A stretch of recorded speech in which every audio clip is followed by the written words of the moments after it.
Assalamualaikum warahmatullahi wabarakatuh. Yang terhormat Ibu Indah Ramayanti MPD selaku dosen pengampu mata kuliah Bahasa Indonesia dan juga hadirin yang berbahagia. Pertama-tama, marilah kita panjatkan puji dan syukur kehadirat Allah Subhanahu wa Ta'ala, karena atas rahmat dan karunia-Nya kita diberikan kesehatan meski di tengah pandemi COVID-19 saat ini. Salawat serta salam tak lupa kita curahkan kepada junjungan kita Nabi besar Muhammad SAW yang telah membawa kita dari zaman kegelapan menuju zaman yang terang benderang saat ini. Pada kesempatan kali ini, saya akan menyampaikan pidato singkat mengenai perbedaan kurikulum pendidikan di Indonesia dan Jepang. Indonesia memiliki 307.655 sekolah yang terdiri atas 169.378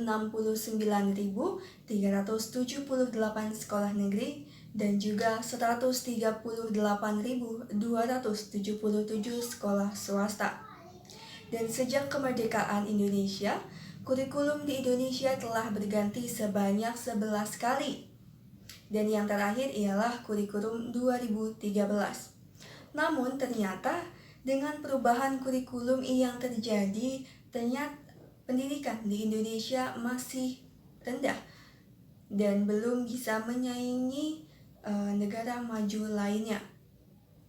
Dan menurut APBN tahun 2018, negara telah mengeluarkan sebanyaknya 20% dari anggaran atau setara dengan 444 triliun rupiah untuk pendidikan Indonesia.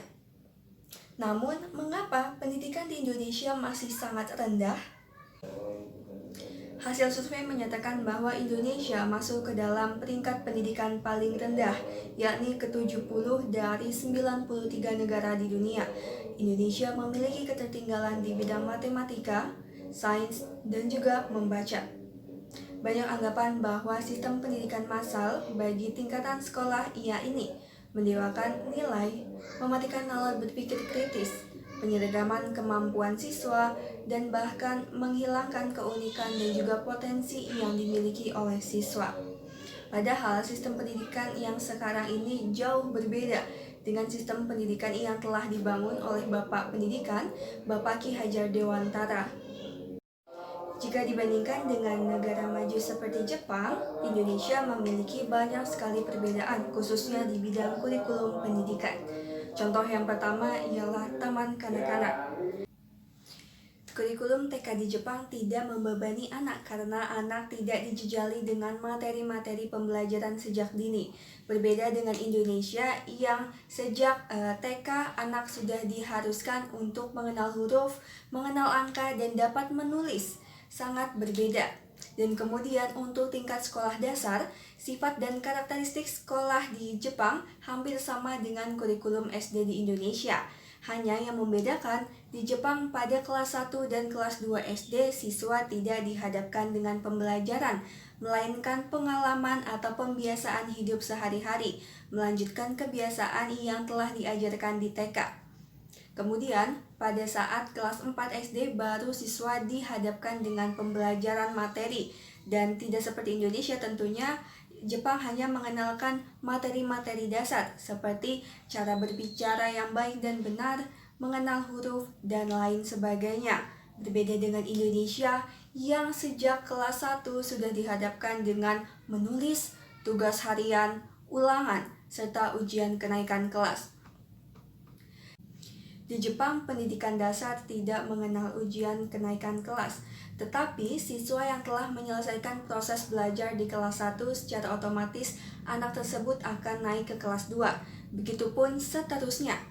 Dan dibandingkan kurikulum SD ataupun SMP, kurikulum SMA Jepang lebih sering berubah.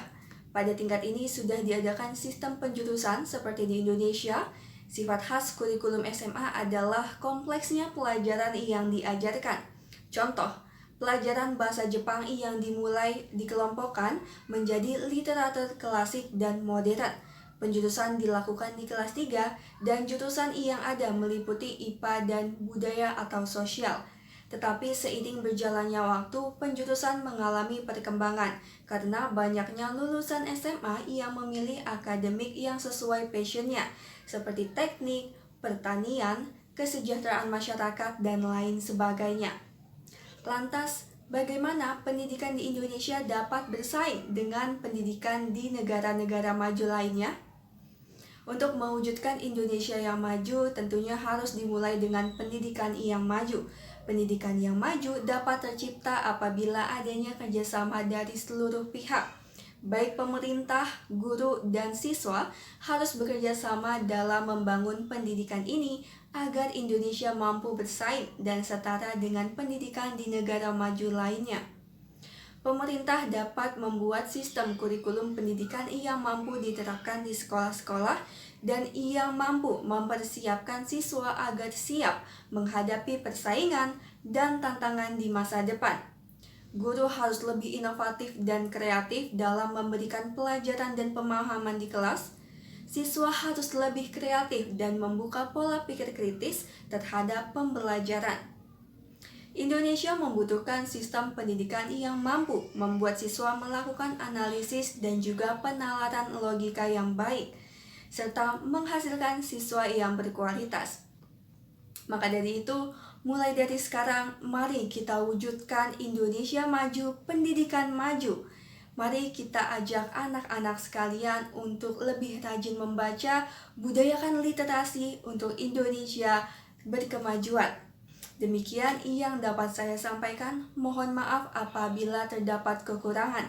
Terima kasih. Wassalamualaikum warahmatullahi wabarakatuh.